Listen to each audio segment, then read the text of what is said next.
আলহামদুলিল্লাহ, ঐতিহাসিক নাইন্দাইল দিঘিতে এসে বৃষ্টি শুরু। দেখেন, বৃষ্টির মধ্যে আটকা পড়ছি। এই যে মসজিদে প্রচুর বৃষ্টি হচ্ছে, কিন্তু বাইরে বাইরে প্রচুর বৃষ্টি হচ্ছে। আপনাদেরকে আমি দেখাচ্ছি, দেখেন সেই বৃষ্টি হচ্ছে, কিন্তু সেই অনেক জোরে বৃষ্টি। কিন্তু বাড়ি থেকে যখন বের হয়েছিলাম তখন এতটা বৃষ্টি ছিল না, বাট এখানে এসে অনেক বৃষ্টি দেখতেছি।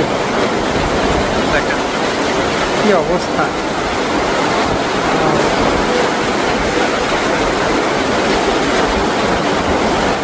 অনেক বৃষ্টি হচ্ছে, সেই জোরে বৃষ্টি। দেখেন